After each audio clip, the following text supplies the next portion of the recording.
नमस्कार दोस्तों, आप सभी दर्शकों का स्वागत है। मैं संदीप शर्मा। वोटिंग हो चुकी है, चुनाव खत्म और अब तो रिजल्ट ईवीएम मशीन के अंदर बंद है। हालांकि कुछ एग्जिट पोल्स के जो रिजल्ट्स हैं वो हम आपको बता दें। हमारा एग्जिट पोल यही कहता है कि हरियाणा प्रदेश के अंदर जो एक लहर चली, जो एक वेव चली, वो भूपेंद्र सिंह हुड्डा के नाम से, कांग्रेस पार्टी के नाम से, और अगर एंटी इनकम्बेंसी यानी कि 10 साल के राज को बदलने की अगर बात कहें तो वो भी एक वेव चली।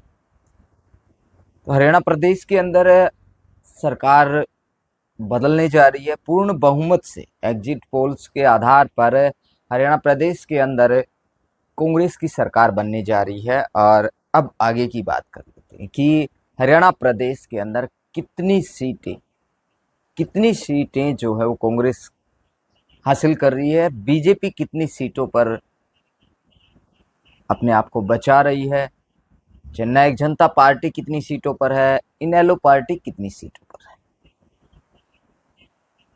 एग्जिट पोल बिल्कुल सटीक तो नहीं होते, लेकिन एग्जिट पोल्स जो आते हैं वो लगभग सही होते हैं और एग्जिट पोल्स के आधार पर ही सरकारें, चुनाव का जो रिजल्ट होता है वही लगभग वही आता है। तो यहाँ गुड़गांव बोले गुरुग्राम है, अभी तो गुरुग्राम के अंदर 11 सीटों पर कांटे की टक्कर भारतीय जनता पार्टी और कांग्रेस पार्टी की रही, जिसमें से 5 सीटें कांग्रेस पार्टी की खेमे में और 5 सीटें भारतीय जनता पार्टी उन 5 सीटों पर अपनी साख बचा पाई है, जो कि एक अहीर बेल्ट मानी जाती थी, हाईवे बेल्ट मानी जाती थी, जिसमें भारतीय जनता पार्टी जो है इस बेल्ट पर बहुत मजबूत मानी जाती थी। जब इस बेल्ट पर ये हालात हैं तो और आगे क्या होगा। यानी कि 11 सीटों में से 5 पर कांग्रेस, 5 पर बीजेपी और 1 सीट पर इनेलो दिखाई जा रही है। उससे आगे अगर बात करें फरीदाबाद की, तो फरीदाबाद के अंदर भी बड़ा कांग्रेस का जो स्थिति है कांग्रेस की वो बड़ी मजबूत दिखाई दी। बीजेपी यहाँ भी पिछड़ती हुई नजर आई। बीजेपी यहाँ सिर्फ 3 सीटों पर नजर आई और कांग्रेस पार्टी के खेमे में, कांग्रेस पार्टी की झोली में सरकार बनाने के लिए अगला कदम हुआ 9 सीटें जो है फरीदाबाद से एग्जिट पोल में दिखाई जा रही हैं।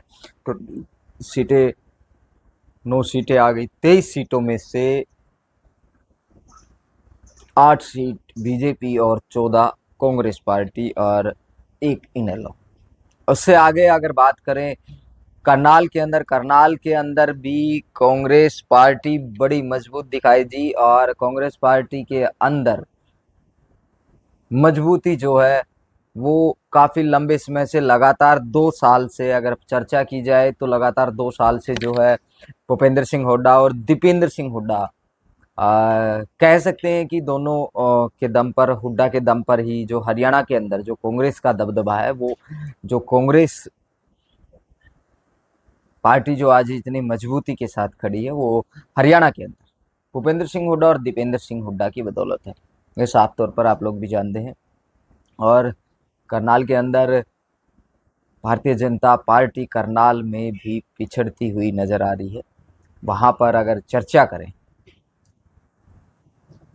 तो 4 सीटें जो हैं वो भारतीय जनता पार्टी ले रही है और 9 सीटों पर कांग्रेस पार्टी यहाँ भी आगे है। यानी कि एग्जिट पोल के आधार पर 9 सीटों पर करनाल के अंदर कांग्रेस और 4 पर भारतीय जनता पार्टी। तो कहीं ना कहीं मतलब ये है कि जब हिसार की भी बता देते हैं। हिसार के अंदर भी कांग्रेस पार्टी आगे है भारतीय जनता पार्टी से। तो हिसार से भी कांग्रेस पार्टी जो है वो लोकसभा चुनाव में जीती थी और तो मजबूत तो होना ही था। जब लोकसभा चुनाव में ही बदलाव होना तय हो गया था तो अब तो जाहिर सी बात था।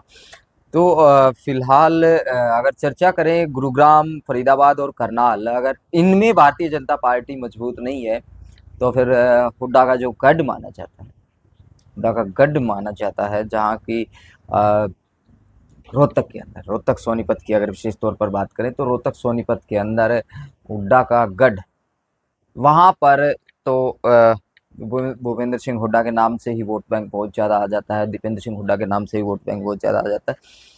तो हरियाणा प्रदेश के अंदर अगर ऑल ओवर बात की जाए तो 90 सीटों में से हरियाणा प्रदेश के अंदर कांग्रेस पार्टी पूर्ण बहुमत के साथ एग्जिट पोल के आधार पर, हमारे जो आंकड़े हैं उसके आधार पर अगर हम आपको बता दें तो 56 से लेकर 62 सीटों तक, 56 से लेकर 62 सीटों तक का आंकड़ा जो है हमने लगाया है। 62 सीटों तक जो है कांग्रेस पार्टी जो है पूर्ण बहुमत से 56 से ज़्यादा मतलब 56 सीटों से लेकर 62 सीट जो है कांग्रेस पार्टी जीत रही है एग्जिट पोल के अनुसार। और भारतीय जनता पार्टी जो है वो अगर बात करें तो हमारे हिसाब से 18 से 23, यानी कि 18 सीटों से लेकर 23 सीटों तक जो है वो भारतीय जनता पार्टी जीत रही है। तो अन्य दलों की अगर बात करें तो वो जननायक जनता पार्टी एक सीट जीत भी सकती है और नहीं भी। हमारे एग्जिट पोल के आधार पर जो है एक सीट जननायक जनता पार्टी की हम दिखा रहे हैं। इनेलो की अगर बात करें तो इनेलो 1 से 3 सीटें जो है वो निकाल सकती है। तो ऑल ओवर अगर चर्चा की जाए तो पूर्ण बहुमत के साथ हरियाणा प्रदेश के अंदर कांग्रेस पार्टी सरकार बनाने जा रही है और पूरे हरियाणा प्रदेश के अंदर भूपेंद्र सिंह हुड्डा और दीपेंद्र सिंह हुड्डा के नाम से वोट बैंक है। अब बात आती है हरियाणा के अंदर मुख्यमंत्री कौन होगा कांग्रेस का, तो मुख्यमंत्री जाहिर सी बात है भूपेंद्र सिंह हुड्डा होगा और होना भी चाहिए।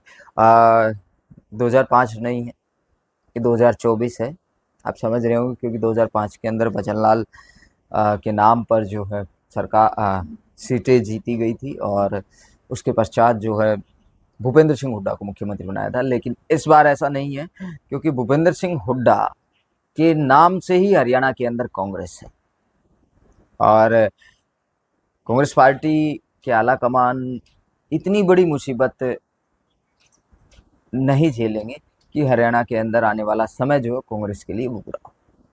तो भूपेंद्र सिंह हुड्डा ही जो है इस हरियाणा प्रदेश के तीसरी बार मुख्यमंत्री बनने जा रहे हैं। और आज हालांकि भूपेंद्र सिंह हुड्डा या फिर छोटे हुड्डा, बड़े हुड्डा और छोटे हुड्डा की बात कर लेते हैं कि भाई दीपेंद्र सिंह हुड्डा मुख्यमंत्री बनेंगे या फिर भूपेंद्र सिंह हुड्डा मुख्यमंत्री बनेंगे, वो तो समय की बात है। भूपेंद्र सिंह हुड्डा अभी टायर्ड नहीं है और तो अभी तो समय है उनके लिए, और बाकी आला कमान जो फैसला करेंगे वो उस आधार पर होगा। बाकी उनके जो हरियाणा प्रदेश की कमान जो है वो भूपेंद्र सिंह हुड्डा के पास है, तो दीपेंद्र सिंह हुड्डा के पास भी है।